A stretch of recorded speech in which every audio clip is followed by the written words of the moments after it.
भाइयों और बहनों, भारत इस समय अपनी आजादी के 75वें वर्ष में है। ये अमृतकाल हमें नए संकल्पों के साथ ही उन व्यक्तियों को याद करने की भी प्रेरणा देता है जिन्होंने जनचेतना जागृत करने में बड़ी भूमिका निभाई। आज की पीढ़ी को उनके बारे में जानना बहुत ही आवश्यक है। आज गुजरात जिस ऊंचाई पर पहुंचा है, उसके पीछे ऐसे अनेकों लोगों का तप, त्याग और तपस्या रही है। विशेषकर शिक्षा क्षेत्र में ऐसे ऐसे व्यक्तित्व हुए जिन्होंने गुजरात की शिक्षा व्यवस्था को मजबूत करने में बड़ी भूमिका निभाई। हम सब शायद जानते होंगे, उत्तर गुजरात में जिनका जन्म हुआ और आज गुजरात के हर कोने में उनको याद किया जाता है, ऐसे ही एक महापुरुष थे श्री छगन भा।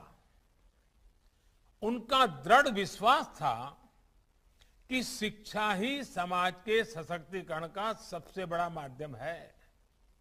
आप कल्पना कर सकते हैं, आज से 102 साल पहले 1919 में उन्होंने कड़ी में सर्व विद्यालय केळवणी मंडल की स्थापना की थी। ये छगन भा का ये दूरदृष्टि काम था, ये उनकी दृष्टि थी, उनका विजन था, उनका जीवन मंत्र था, कर भला होगा भला। और इसी प्रेरणा से वो आने वाली पीढ़ियों के भविष्य को संवारते रहे।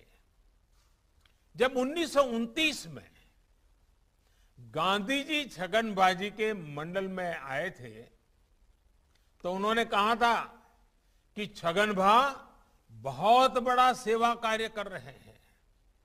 उन्होंने लोगों से ज्यादा संख्या में अपने बच्चे छगन भा के ट्रस्ट में पढ़ने के लिए भेजने को कहा था।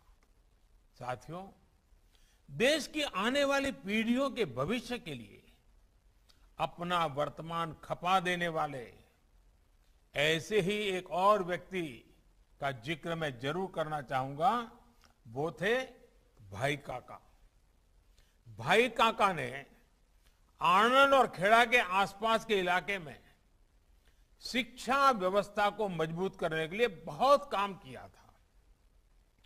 भाई काका स्वयं तो इंजीनियर थे, करियर अच्छा चल रहा था, लेकिन सरदार साहब के एक बार कहने पर उन्होंने नौकरी छोड़ दी और अहमदाबाद म्युनिसिपैलिटी में काम करने आ गए थे।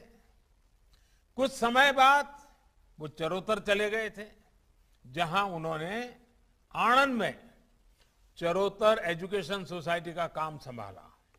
बाद में वो चरोतर विद्या मंडल से भी जुड़ गए थे।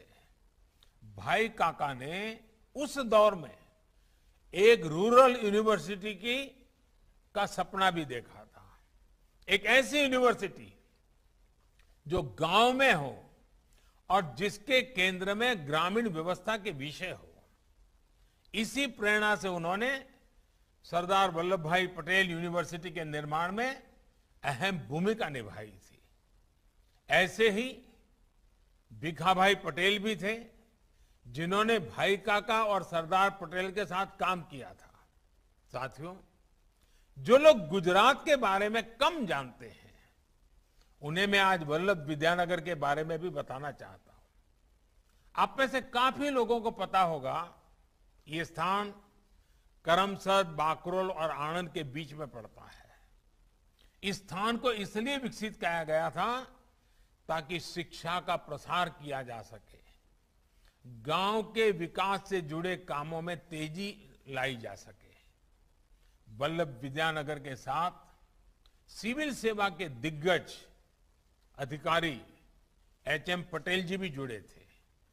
सरदार साहब जब देश के गृह मंत्री थे, तो एचएम पटेल जी उनके काफी करीबी लोगों में गिने जाते थे।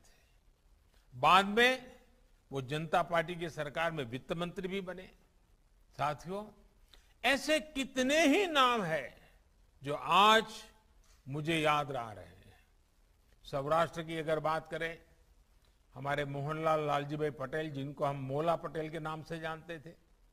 मोला पटेल ने एक विशाल शैक्षिक परिसर का निर्माण करवाया था। एक और मोहन भाई बिरजी भाई पटेल जी 100 साल से भी पहले पटेल आश्रम के नाम से एक छात्रावास की स्थापना कर अमरेली में शिक्षा व्यवस्था को मजबूत करने का काम किया था। जामनगर में केशवजी भाई अरजी भाई विराणी और करसन भाई बेचर भाई विराणी, इन्हें दशकों पहले बेटियों को शिक्षित करने के लिए स्कूल और छात्रालय बनाए थे। आज नगिन भाई पटेल, साकरचंद भाई पटेल, गणपत भाई पटेल, ऐसे लोगों द्वारा किए गए प्रयासों का विस्तार हमें गुजरात के अलग अलग विश्वविद्यालयों के रूप में दिखता है। आज का ये सुअवसर इन्हें याद करने का भी बेहतरीन दिन है। हम ऐसे सभी व्यक्तियों की जीवन गाथा को देखें तो पाएंगे कि किस तरह छोटे छोटे प्रयासों से उन्होंने बड़े बड़े लक्ष्यों को प्राप्त करके दिखाया। प्रयासों की यही सामूहिकता बड़े से बड़े नतीजे लाकर दिखाती है।